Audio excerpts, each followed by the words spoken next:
A collapsed tunnel and traces of a strange 90-high tunnel are among the important finds unearthed in the Money Pit area. The crew on Oak Island is working on a new dig, hoping to find solutions to a 230-year-old mystery. The team drilled a new exploratory borehole called D57 and discovered strong evidence of a mysterious high tunnel at a depth of 100 feet. Geoscientist Dr. Ian Spooner and his colleagues presented new groundwater testing data, showing that the large source of precious metals they had been trying to pinpoint for more than 3 years was no longer detected in the area of the soil, baby blob, but appeared more than 40 feet to the southwest. Rick is excited to go over the team's and past treasures records. Metal detector specialist Gary Drayton shows up with his daughter, CAD drone, and his protege to help with the search for vital materials. As the new core drilling operation in the Money Pit location begins, the goal is to find additional proof of the tunnel and rich metals found more than 100 feet below the surface. Hunters will locate uncharted territory.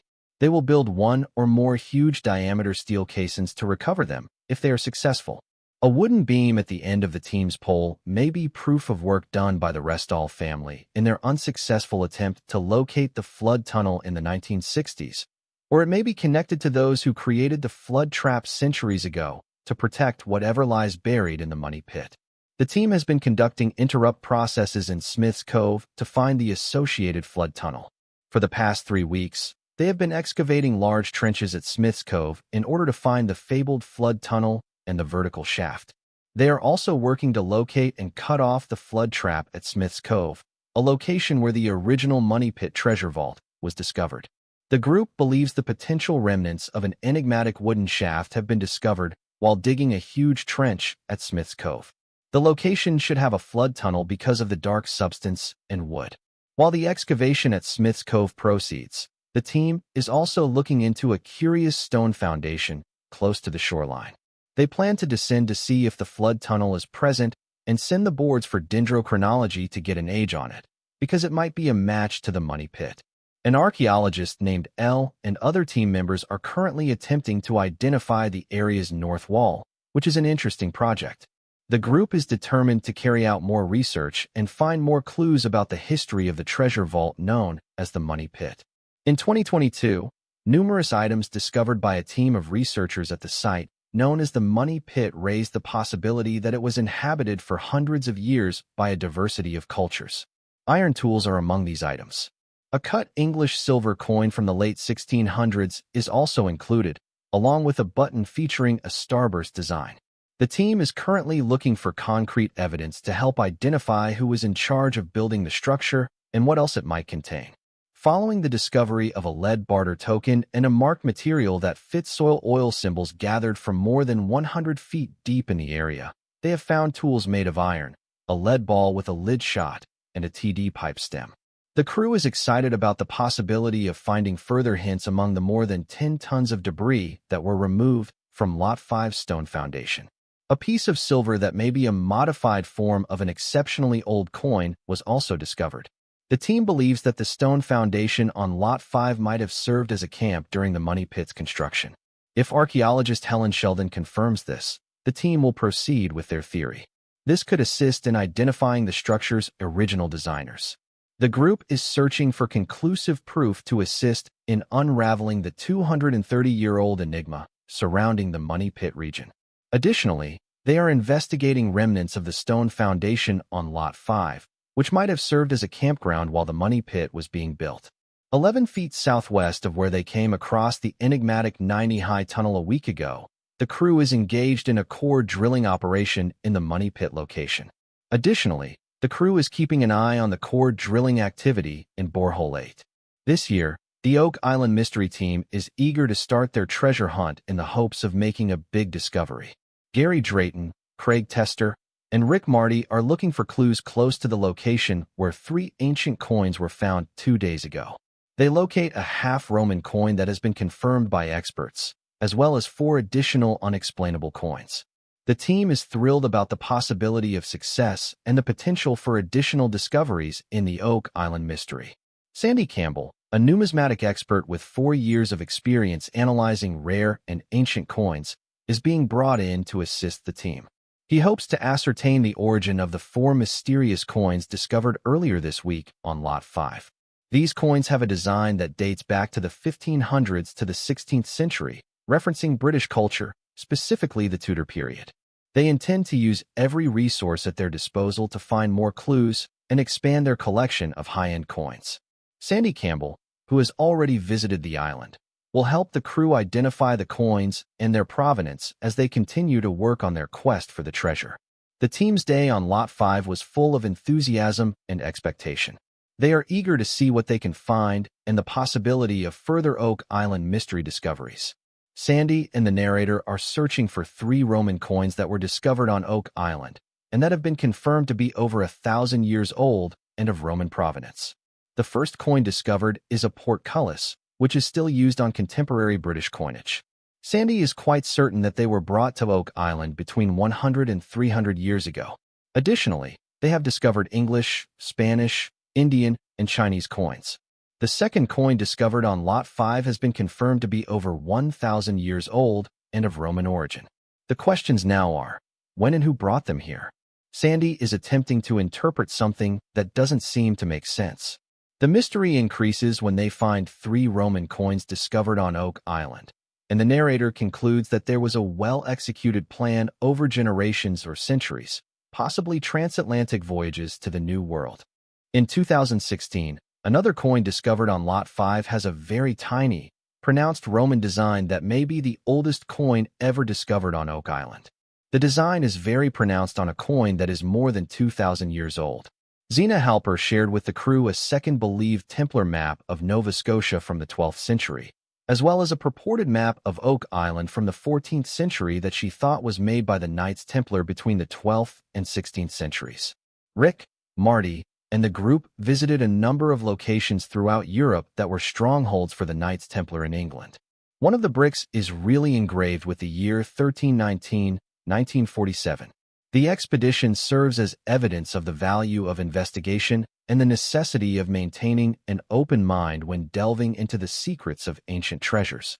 Ancient Roman coins and enigmatic constructions have been found in Portugal by a group of metal detectors, including treasure hunter Michael Jan and metal detector specialist Gary Drayton, who are searching for hints and relics to demonstrate the true genesis of the Oak Island mystery. The team thinks there are a lot of old stories about Italy and Portugal, which were both formerly a part of the Roman Empire, and they are keen to find new hints and artifacts. Carmen Leah, a blacksmithing expert, believes that a big spike discovered a week ago may have been used for anchoring ships to large boulders on the beach for at least 3 centuries. Additionally, the crew discovered a lead cargo bag seal on Lot 32 a year ago, in addition to a sizable wharf spike. The team wants to know what people were unloading here and how this area relates to the money pit. They have made important discoveries on Lot 32, including the fact that it is close to the ocean, which suggests that people were carrying a load onto a wharf. If they discover that they are going in a particular direction, they can draw a line, so every little clue matters. They also heard a good, 2-way repeatable signal that is deeper and older than usual. The team is thrilled to see the edge, which they think is a coin or bullet. They are committed to uncovering the real cause of the Oak Island mystery and using what they discover to solve it. A specialist in metal detection is assisting the team to find out where the treasure might be buried far below ground. The team is trying to locate a flood tunnel and follow it back to the money pit area. They are searching for something that was constructed by humans and have currently found a board at the water level. They are interested in learning who constructed this structure. A board is discovered at the water level, and researchers or original depositors are searching for something that is out of place in the area. They are searching for anything unusual in the area and are looking for anything that is out of place. Despite the current circumstances, before they begin excavation, they will seize a large board that has been discovered. There is also a beam that is thicker than it is here, but not uniformly thick with the various blends. Emma will be immensely useful in defining a decade or decades. It is thrilling to think that something here might speak eloquently to what happened. If the team can confirm that this concrete was made in the 1960s, it would probably mean that it was made by the Restall family. Their efforts to find the alleged flood tunnel that feeds seawater into the money pit could soon pay off. The team discovers a huge beam that is evidence of work done by human hands and could represent previously unknown work. Later that afternoon, Craig Tester and Mary Leah join them in the war room via video conference in order to solve the mystery for everyone who has come before them.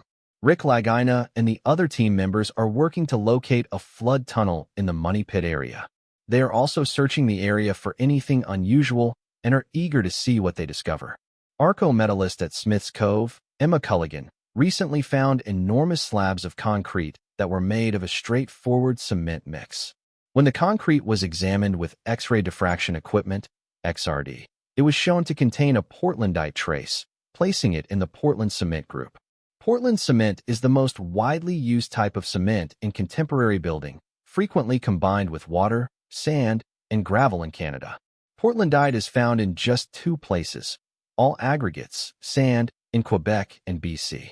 This is probably because it lacks a modern concrete mix. Nova Scotia, a place in Quebec, began hydraulic mining in the 1920s. This cement is hydraulically mined, and it is unlikely to be anything after 1900, as it directly affected the water flow. The Restalls believe that the location to block off the flood tunnel was the reason they sought to cement it. The vertical shafts found at Smith's Cove attest to the existence of the flood tunnel system and the placement of the Restalls when Craig Tester, Rick Lagina, and Scott Barlow arrived to examine the possibly historic discovery. They discovered rocks that seemed to be beneath the boards. Billy discovered that every rock touched a rock the size of his fist underneath. Craig thinks that these boulders are man-made since they exhibit a linearity that Mother Nature does not. If the flood tunnel's position is verified, the original line should be projected somewhere along that line, pointing toward the Money Pit. The only thing left to do is carry on excavating on Lot 5.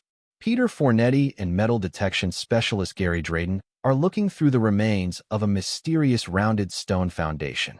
They have found priceless 17th-century Venetian trade beads, mortar-like material that matches soils recovered from over 100 feet deep in the Money Pit area, and iron tools that have been scientifically linked to Sir William Phipps, a 17th-century English politician and officer who is thought to have buried a massive hoard of Spanish silver on Oak Island in 1687. One of the artifacts found on Lot 5 could play a crucial role in the story of Oak Island. This artifact, retrieved from the mysterious stone foundation on Lot 5, appears to be a handmade iron chisel. When examined by blacksmithing expert Carmen Legg, it was dated to the late 1600s and believed to have been used for cutting through hard materials like stone or dense timber. What makes this tool even more intriguing is that its design closely matches tools used by crews working under Sir William Phipps during his expeditions in the Caribbean and off the coast of Hispaniola, areas where he is known to have recovered large amounts of Spanish treasure. This potential connection to Phipps adds weight to the theory that the Oak Island mystery may have roots in real, documented treasure operations from the 17th century. If Phipps or one of his men did transport part of a treasure hoard to Nova Scotia, it would explain not only the presence of Spanish and Roman coins, but also why so many efforts seem to have gone into hiding and protecting whatever was buried there. Further metallurgical testing confirms that the composition of the chisel is consistent with 17th-century English forges, which fits with both the timeline and the narrative surrounding Phipps. This is especially exciting for the Lagina team because it supports the possibility that Oak Island was used by skilled European treasure handlers, men who were not only capable of burying riches, but also of constructing elaborate booby traps like the infamous flood tunnels. Meanwhile, archaeologist Laird Niven has continued excavations at the stone foundation. The configuration of the stones, neatly stacked and rounded at the corners, doesn't match traditional settler or farming construction. Instead, it may represent something ceremonial or strategic. It could be part of a way station, a lookout, or even a hidden vault entrance.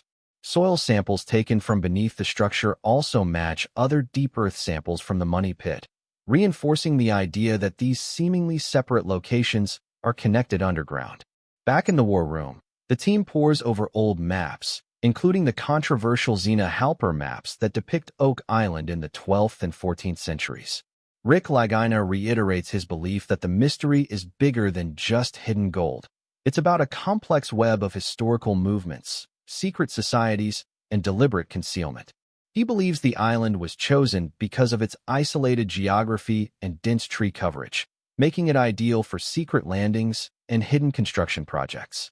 To add to the growing evidence, the team receives a report from geoscientist Dr. Ian Spooner, who has been analyzing groundwater samples from around the island. His findings show unnatural levels of heavy metals deep underground in areas far from any modern contamination sources. This suggests that large quantities of metallic objects, possibly coins, tools, or even treasure chests, have been buried there for centuries. At the same time, remote sensing expert Steve Guptill has been mapping subterranean anomalies that align with both the stone structure on Lot 5 and the tunnel systems near the Money Pit. His data shows a possible corridor that leads from the stone foundation directly toward the center of the Money Pit triangle. If this proves true, it may finally explain how items from different locations seem to migrate toward the pit due to underground movement or intentional design. As the episode concludes, the Oak Island team reflects on how each new find, Roman coins, Venetian beads, British chisels, and 17th century construction, deepens the mystery rather than solves it. However, with every coin unearthed, every stone structure mapped, and every historic connection uncovered, they come closer to understanding the incredible effort and purpose behind what has taken place on this tiny island for over 200 years. Could it truly be that Oak Island was once a hub of transatlantic secrecy, chosen by early explorers, pirates, or even the Knights Templar to guard something much greater than gold? That's the question that keeps Rick, Marty, and their dedicated team going, week after week, year after year. And as they prepare for deeper digs and more advanced testing, the excitement and tension continue to grow, because whatever lies beneath Oak Island is inching closer to being revealed.